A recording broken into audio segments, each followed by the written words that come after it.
que tu as déjà entendu cette OST?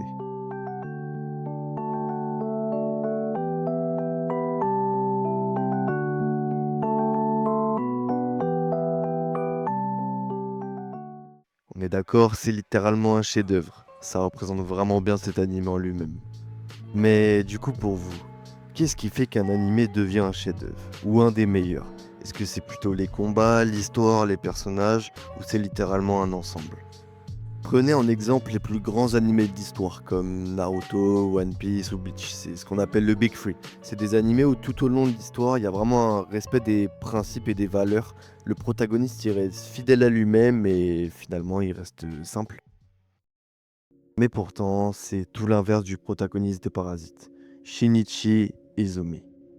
Et c'est pourquoi aujourd'hui, je vais vous faire découvrir ou redécouvrir Parasite.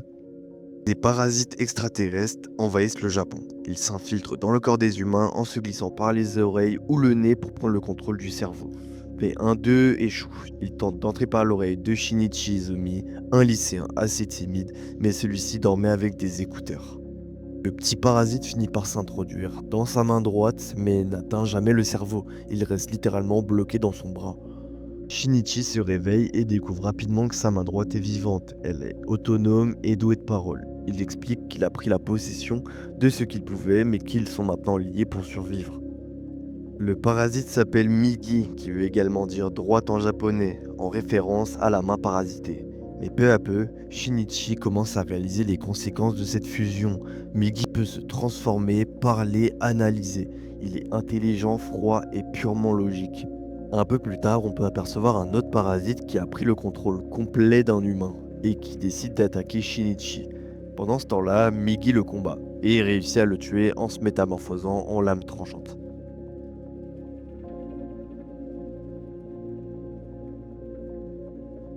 Shinichi comprend alors que d'autres comme lui existent, mais en bien plus dangereux. Il essaye de cacher Migi à ses proches, notamment à sa mère et à Satomi, une camarade de classe qu'il aime bien pour l'instant. Mais son parasite attire souvent l'attention, il est bien trop prévisible. On découvre que certains parasites commencent même à s'organiser entre eux et à élaborer des plans. Il rencontre également un parasite hostile qui est également un des premiers à être aussi puissant dans la série. Grâce à l'intervention de Migi, il survit à cette attaque qui aurait clairement pu être mortelle. Une autre parasite apparaît dans l'histoire, Reiko Tamura. Elle est assez différente des autres parasites parce qu'elle est plutôt calme, réfléchie, mais surtout elle est enceinte d'un humain. D'ailleurs, elle enseigne au lycée de Shinichi, mais elle peut également s'apercevoir que celui-ci n'est pas seul, il est en cohabitation avec un parasite. Pendant ce temps, Shinichi essaye de mener une vie normale, mais il sent qu'il change, il devient plus fort, plus rapide, mais il se détache également de son ancienne réalité.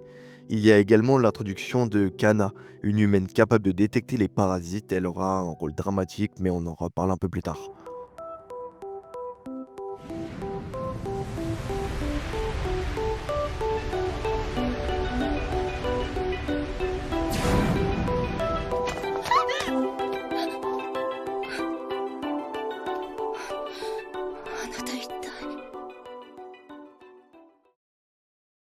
Mais malheureusement, ce qui va changer drastiquement l'histoire, c'est quand Shinichi va rentrer d'un voyage.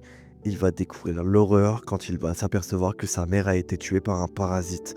Son corps est maintenant contrôlé par la créature. Il hésite clairement à la combattre, il est pris entre un sentiment d'attachement et aussi un sentiment de survie, mais elle le blesse mortellement en lui transperçant son cœur. Shinichi survit grâce à Migi qui fusionne une partie de lui-même avec son cœur. Cette opération a un prix. Shinichi change physiquement et mentalement. Court bien plus vite, il saute bien plus haut et son audition est clairement améliorée. Mais surtout, il ne pleure plus, il n'émet plus aucune émotion. À ce moment-là, Shinichi décide de traquer le parasite qui a pris la possession du corps de sa mère. Il le tue froidement, sans pleurer et également sans trembler. Le symbole d'une scène qui va marquer définitivement la rupture complète de son humanité. Reiko Tamura, la professeure parasite, continue d'observer Shinichi. Elle comprend qu'il est unique, mi-humain, mais également mi-parasite. Elle commence elle-même à éprouver de la curiosité, voire de l'émotion. Elle va donner naissance à un bébé humain, alors est-ce que c'est une expérience biologique ou un vrai attachement? C'est alors qu'un groupe de parasites s'infiltre dans la société. Ils prennent le contrôle d'une petite mairie locale, s'organisent et coopèrent ensemble. Le parasite Goto est introduit dans l'ombre, une entité mystérieuse, puissante, impitoyable et qui va s'avérer être la puissance finale de l'œuvre. Migi, de son côté, commence également à évoluer. Il développe une conscience du danger et même des notions de fatigue ou même de sommeil. À ce moment de l'œuvre, tous les personnages ont été introduits, mais quelque chose de catastrophique va arriver. À ce moment-là, Kana commence à développer une obsession pour Shinichi. Elle croit que leur lien est amoureux, mais en réalité, elle détecte seulement l'énergie des parasites. Shinichi tente de la protéger, il lui révèle qu'un danger rôde et qu'elle devrait sûrement s'aider d'utiliser ce don, mais elle refuse. Un jour, en suivant une fréquence croyant retrouver Shinichi, elle tombe sur un parasite. Shinichi arrive bien trop tard et Kana va mourir dans ses bras.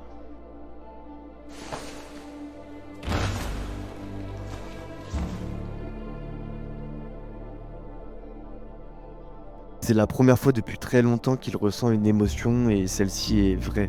Il s'interroge sur ce qu'il est devenu et Shinichi va être dévasté pendant un petit moment dans l'histoire. Il va commencer à créer plus de liens avec Migi, qu'il va voir comme un égal, non plus comme une créature étrangère. Leur relation elle est beaucoup plus fluide, presque amicale. C'est à ce moment-là que Shinichi doit composer avec sa double nature. La suspicion des humains, mais également la croissance silencieuse d'un réseau de parasites qui s'infiltre dans la plus haute sphère de la société.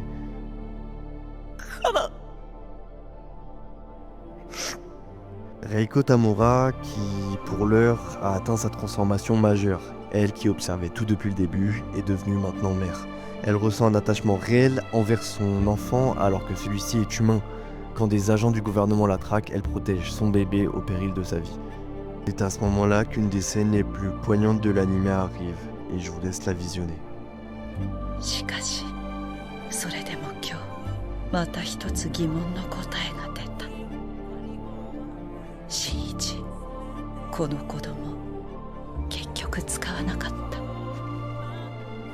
何の変哲もない人間の子供だ。人間たちの手で普通に育ててやってくれ。分かった。心配するな。あ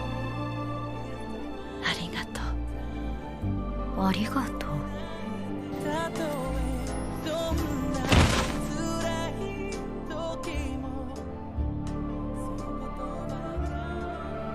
Comme un symbole, elle décide de mourir debout, tenant son enfant dans ses bras. C'est le geste le plus humain de l'anime, alors que ça vient littéralement d'un parasite.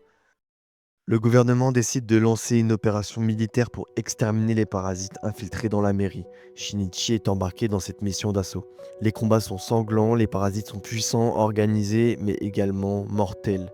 Mais dans une ombre plane, Gotu, le parasite suprême, apparaît. Il est l'antithèse absolue de Shinichi. Froid, ultra puissant, composé de 5 parasites dans un seul corps et totalement déshumanisé. Gotu massacre tout sur son passage. Shinichi tente même de fuir mais il est rapidement rattrapé. Le combat est inégal, Migi décide de se sacrifier en se détachant pour servir de diversion. Shinichi est seul et il pense que Migi est mort. À ce moment-là, on peut s'apercevoir que notre protagoniste est totalement vidé, blessé mais également perdu. Il faut vraiment un déclic pour qu'il commence à se ressaisir. Il revient affronter Gotu avec une lame métallique rouillée qu'il enfonce dans le corps de son ennemi. D'ailleurs, coup du sort ou coup de chance, le métal était souillé par des déchets humains et c'est ça qui va finir par tuer Gotu. Mais comme un soulagement, Migi réapparaît. Il n'est pas mort, mais il est fatigué et veut s'endormir pour toujours. Il décide de dormir profondément dans la main de Shinichi et disparaît de sa conscience dans une scène très très triste. お互いすぐ死ぬわけじゃない。だいたい自分の手と会話する人間がいること自体おかしいんだぜ、本来は。ひどいよ。こんないきなり。いつものように君は目を覚ましたらこの夢のこともあらかた忘れているだろう。だからその時私のことも一緒に忘れてほしい。いや、きっと忘れることができる。いいかい？朝そこにあるのはただの君の右手だ。それが本来の姿なんだよ。ミギ。今までありがとう、新一。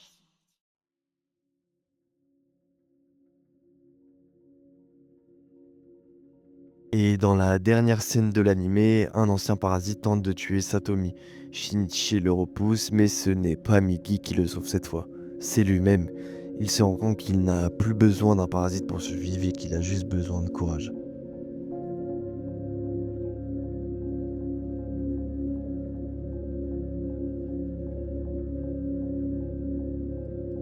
Comme vous avez pu le voir, le mot parasite n'est pas réservé aux créatures, c'est aussi une métaphore de l'humanité.